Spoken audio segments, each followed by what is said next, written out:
Hi, my name is Jennifer Siemens, and I'm a senior career consultant with Lee Hecht Harrison, a global outplacement firm.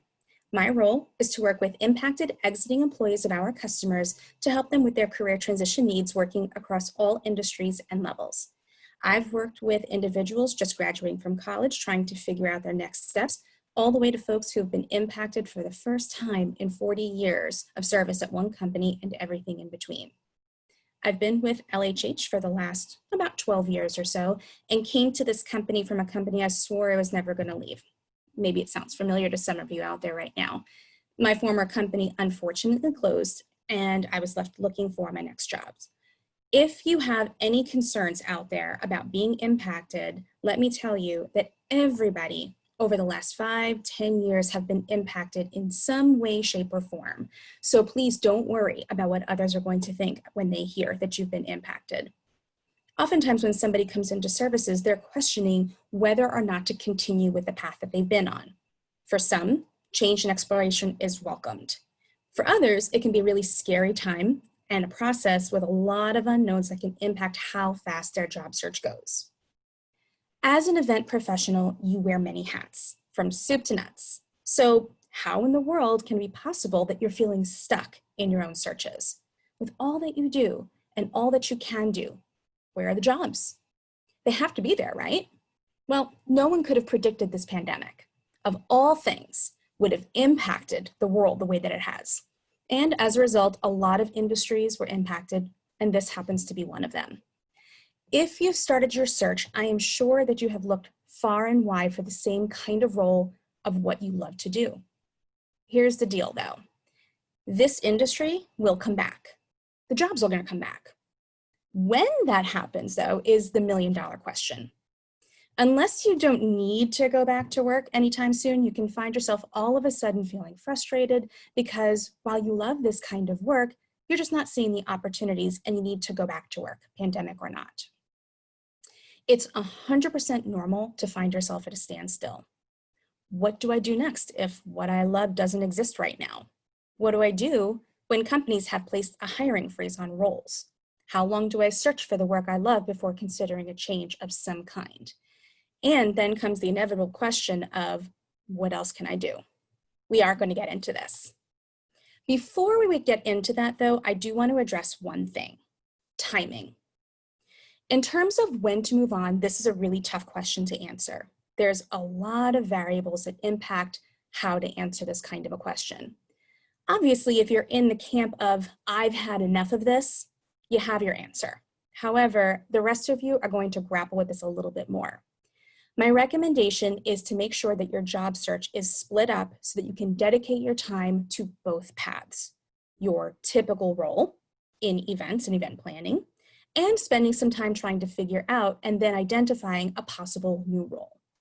I would tell any candidate to always keep your options open, but be sure to dedicate time to both each week or each day that you might be searching. It might be worth setting up a timeline for yourself as well. See what's out there. Focus on what you want to do for 2 months, 3 months, all the while trying to figure out what kind of career pivot you might need to be taking at the same time. If after you've dedicated that time to doing your search in the area that you want and you're not able to find it, consider opening it up. So let's focus now on what you can do if you do decide that you're going to take a career pivot. Where do you start? You've been so hyper-focused on what you've been doing that you've likely been caught off guard with all that's happened. You might never ever thought about, well, what else can I really do? Never had that chance, never had the opportunity even maybe to think about it. Well, I'm going to tell you that it's not always an easy process. It takes time, takes dedication, but then again, it sounds like something that you would do on the job anyway, right? So I want you to treat this pivot right now like one of your projects. Nothing different. Each project has a beginning, has an end, and it has steps in the middle, right? So what I'd like to do now is maybe to give you a few ideas of things that you can do to take into consideration. The first thing I want you to think about is identifying your core competencies.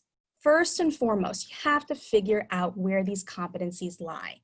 Actually, regardless of needing to pivot your career, this is really important. If you don't know who you are, what you do, what your value is, how is anybody else going to know that either, right? So take a step back and understand that you do have options here to create something new and challenging. To start, grab a piece of paper, make 3 columns. Simple enough. Yes, pen and paper, nothing fancy. First column, I want you to list out all the things that you like to do on the job. Second column, things that you're good at. Third column, that's reserved for things that, well, you might never want to do again. Because let's be honest, there are always things in the job that we don't like, right? And oftentimes what we don't like steers us in the right direction of where we want to go next, okay? So keep some pen and paper by your nightstand, keep some pen and paper on the coffee table, keep it in the kitchen. You are a creative bunch, so ideas can come at any moment. You want to be ready for it. How else can you come up with your core competencies? I want you to take a look at your current resume. I want you to talk to your former manager, which we're going to talk about in a few more minutes, so hang tight with that. Check past performance evaluations or performance reviews to recall some of the projects or the events that you've worked on. And by the way, your performance reviews are yours. You can contact your former HR manager or HR rep at your former company and ask for them. They keep them a few years back, so at least for the last few years, if they do have them on file, they might be able to give you some inside information to kind of help you to see what it is that you've done, because it's sometimes really difficult in the moment to recall all the things that you've done, okay? You not only want to know what you've worked on, but more importantly, where you've had an impact or where you have been a valued employee. What are some of the common themes that you're seeing? What are you noticing? Jot it all down. The next thing we want to talk about is taking a look at your own network. Now, I know some of you just cringed. Oh gosh, I don't want to go to my network. I don't have a network. I hear that all the time. Typically comes with the word networking. So listen, I have not had a job in events before, but I have put together job fairs. I've put together employer events for job seekers. And while they require a ton of work in all areas, if you can't reach out to your network to help to put these events together, you missed the boat. So I want you to think about how you've approached your own work in the past and take a cue from there. You have a very vast network, complete with your own colleagues, managers, vendors, customers, you name it. So guess what I'm going to have you do? That's right. I want you to write them down. Notice there's a theme here of writing things down, pen and paper, simple, simple. Actually, a simple Excel spreadsheet can help you to track this once you start writing down some names, right? So start thinking about who is in your network, their name, their job title, their company, any contact information if you have it, a phone number, an email address, something like that. Now to aid in this, I also want you to use LinkedIn. If you're not on LinkedIn, I strongly encourage you to be on LinkedIn. Remember that the mission of LinkedIn at its core is business to business networking. It's how it started, it's how it continues today, just so happens that the best way to find a job is by using your network. So for those of you who are on LinkedIn, you can actually export the contacts that you have from the site onto an Excel spreadsheet. Now, following the instructions on how to do so, LinkedIn is going to actually send you that Excel spreadsheet complete with all of your contacts that you are connected to in the first degree. It will send you an Excel spreadsheet that has everybody's first name, last name, current job title as listed in LinkedIn, and current company as listed in LinkedIn.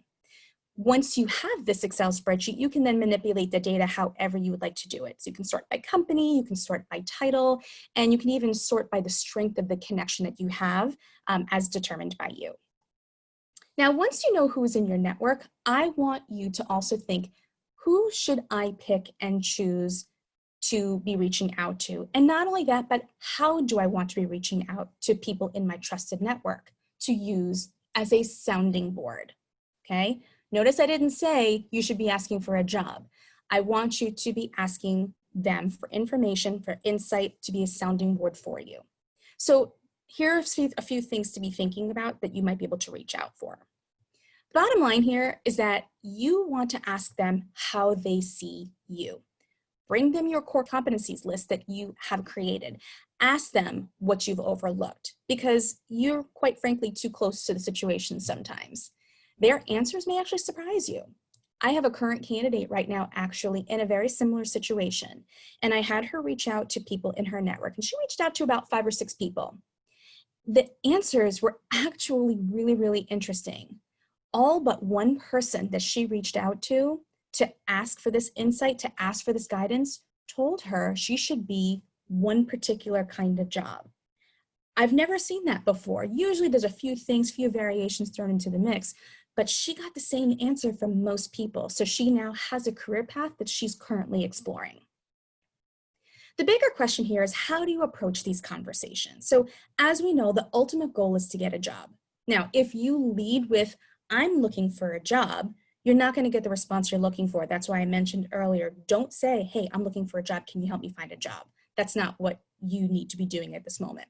You both know that you're looking for a job, but the goal of a meeting is to get information from them.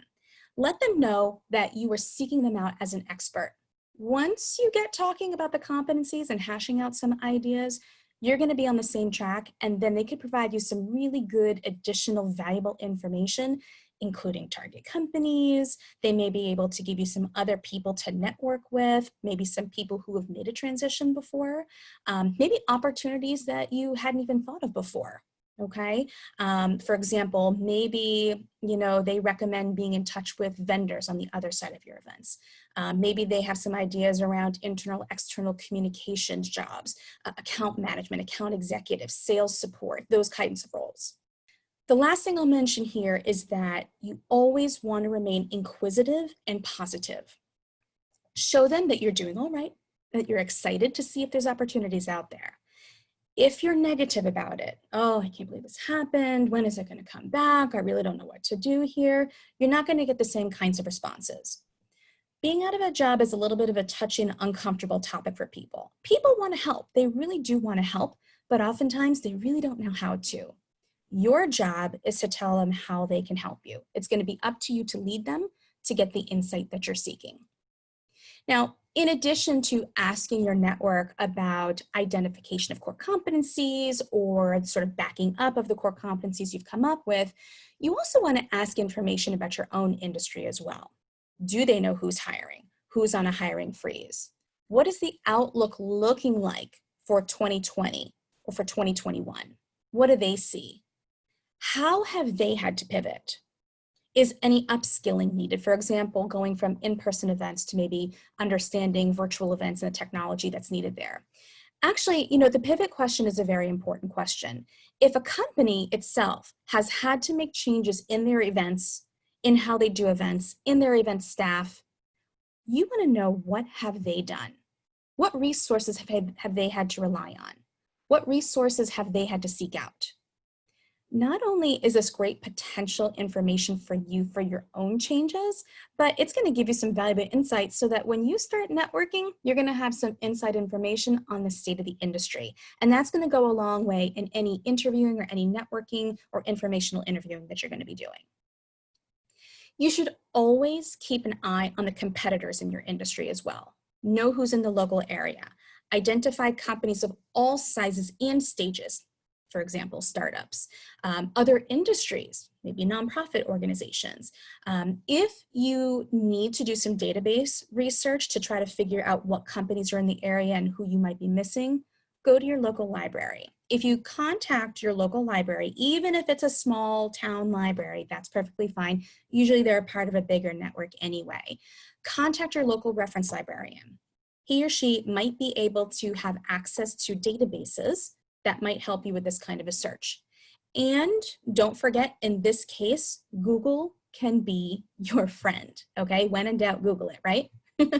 Okay, so one more thing I'll mention here too is I don't want you to forget about tapping into your professional networking groups or any associations you belong to, perhaps chapters of those associations as well for more insight. You're not alone here. There's likely going to be some kind of a network or resource that's willing to help you to sort of open up some of these doors while looking for a new opportunity.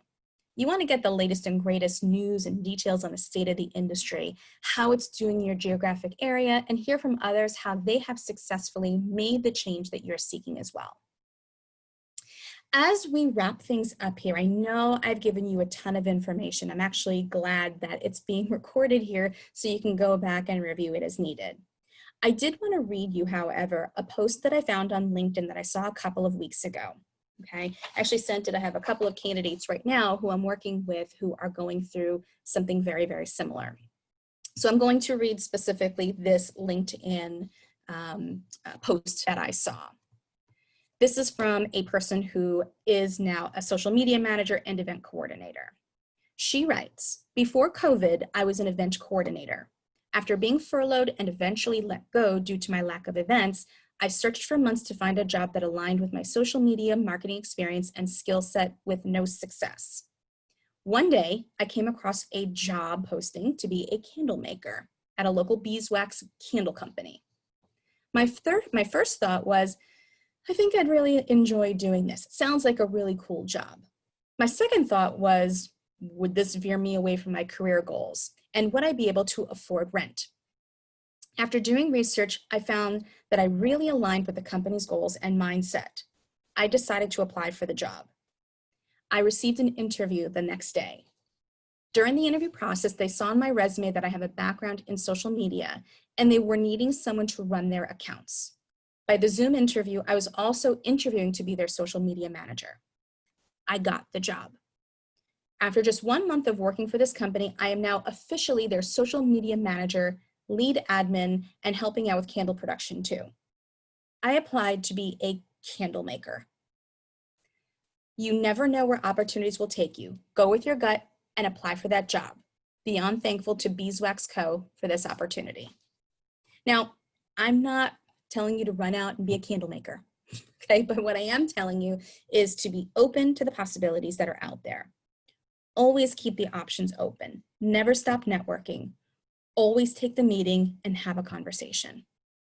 Thank you very much for your time today. I'm wishing you all the best in your job searches.